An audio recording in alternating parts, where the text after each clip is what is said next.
Olha só, e se aquela busca do Google, sabe? A que a gente usa todo dia, tivesse um lado meio secreto? Uma linguagem oculta que consegue transformar uma pesquisa boba numa ferramenta de investigação super poderosa que acha segredos que, olha, jamais deveriam estar online. Pois é, hoje a gente vai fazer a engenharia reversa da busca e desvendar a arte do Google Dorking. Pensa assim, ó. De um lado, tem a busca comum, fotos de gatos. Aí o Google entrega aquela internet que ele quer que a gente veja, né? Tudo organizadinho, bonitinho, relevante. Agora, do outro lado, tem uma busca dark. Essa busca, ela simplesmente ignora a fachada e vai direto para os bastidores. E lá ele encontra o quê? Bancos de dados brutos, arquivos confidenciais, basicamente informações que foram deixadas ali sem querer à vista de todo mundo. Então, a pergunta que fica é: que linguagem secreta é essa que separa uma busca da outra? Quer dizer, que código é esse que faz uma pesquisa achar gatinhos fofos e a outra descobrir os segredos mais fundos da internet? Olha, a resposta não está exatamente no como a gente usa a busca, mas sim na linguagem que a gente fala com ela. É aqui que a gente entra no mundo do Google Dorking, ou, como alguns chamam, Google Hacking. É exatamente a técnica que os especialistas em segurança usam para enxergar o que está escondido bem na nossa frente. Tá, mas o que é isso exatamente? Bom, pensa no Google Dorking como se fosse um conjunto de comandos especiais, tipo uns códigos de trapaça, sabe, para busca. Com eles, dá para filtrar todo aquele ruído da internet e achar informações que, sério, nunca deveriam ser públicas, mas que, por um descuido, acabaram sendo indexadas pelo Google. É como ter um raio-x que deixa a gente ver através das paredes da internet. Só que, para entender como essa mágica toda funciona, a gente precisa primeiro dar uma espiada na máquina por trás da cortina. Afinal de contas, como é que o Google sabe de tanta coisa, né? Vamos lá, vamos mapear como os buscadores funcionam por dentro. Então, tudo começa com um verdadeiro exército de programas automáticos. Eles são chamados de crawlers ou spiders, aranhas mesmo. Imagina só, são como exploradores digitais que nunca cansam, que ficam navegando pela internet 24/7, seguindo cada link que encontram e catalogando cada pedacinho de informação que acham pelo caminho. E o processo é fascinante. Funciona mais ou menos assim. Primeiro, a descoberta. Um crawler vai lá e analisa o conteúdo de uma página. Depois vem o que eu gosto de chamar de contágio digital. Ele segue todos os links daquela página e vai pulando para outros sites. E por fim, a organização. Essa montanha de dados vira um dicionário, um índice gigantesco. E aqui que está o pulo do gato. Quando a gente faz uma busca, o Google não está procurando na internet em tempo real, não. Ele está, na verdade, consultando essa biblioteca que ele já organizou antes. E é exatamente aí que surge um problema fundamental, que a gente pode chamar de paradoxo da visibilidade. Porque, pensa bem, as mesmas técnicas que uma empresa usa para gritar "Ei, Google, olha para mim!", podem, sem querer, acabar expondo os segredos mais bem guardados dela. É uma balança bem delicada, sabe? De um lado, tem aquela vontade de ter um bom SEO, de ser indexado rapidinho, o que é essencial para qualquer negócio online. Do outro lado, tem o risco de exposição, de vulnerabilidade. E o mais irônico de tudo é que a arquitetura que é perfeita para o Google, otimizada para ele, muitas vezes é a mesma arquitetura que escancara as portas para o invasor. Pega o caso do Sitemaps, por exemplo. Para a equipe de marketing, aquilo é uma ferramenta essencial, né? Ajuda o Google a achar todas as páginas importantes do site. Só que, para um pesquisador de segurança, esse mesmo arquivo é um presentão.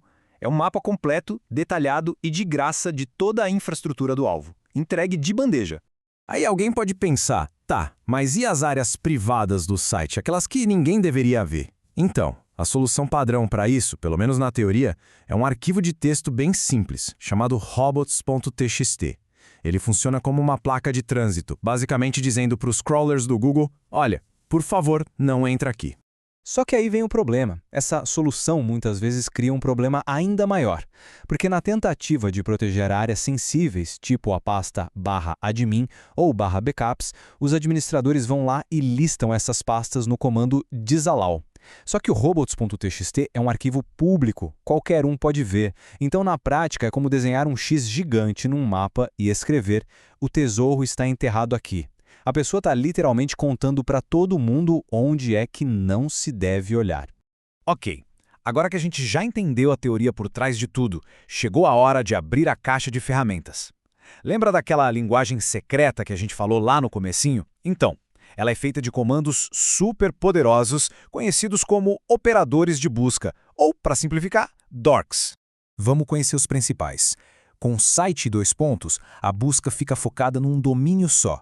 Com file type, a gente vira um caçador de arquivos, procurando especificamente por PDFs, planilhas, o que for. Já o in-title busca só nos títulos das páginas. E as aspas? Bom, as aspas garantem que a gente ache exatamente aquela frase que a gente está procurando.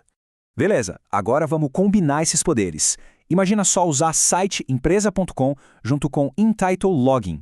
Com essa receitinha simples, um pesquisador consegue achar painéis de login, portais de funcionários, ambientes de teste, um monte de coisa que foi deixada aberta por engano. São as portas dos fundos, sabe? Esquecidas, mas completamente visíveis para quem sabe procurar. Tem outro dork que é incrivelmente poderoso. In-title Index Of. Essa busca acha servidores que estão mal configurados, e essa falha transforma eles em livros abertos, basicamente. Eles listam publicamente todos os arquivos e pastas. É como se o próprio servidor entregasse a chave de casa, permitindo que qualquer um navegue pelos diretórios internos, veja códigos-fonte, backups e muito, muito mais, sem precisar de senha nenhuma. E o ISCO aqui, nossa, ele muda muito dependendo do que se acha. Encontrar um arquivo .conf, por exemplo, pode significar achar senhas de banco de dados em texto puro. Um arquivo .sql pode ser um backup completo com os dados de todos os usuários. E olha, até um simples PDF que tem a palavra confidencial escrita nele pode revelar segredos gigantes de uma empresa.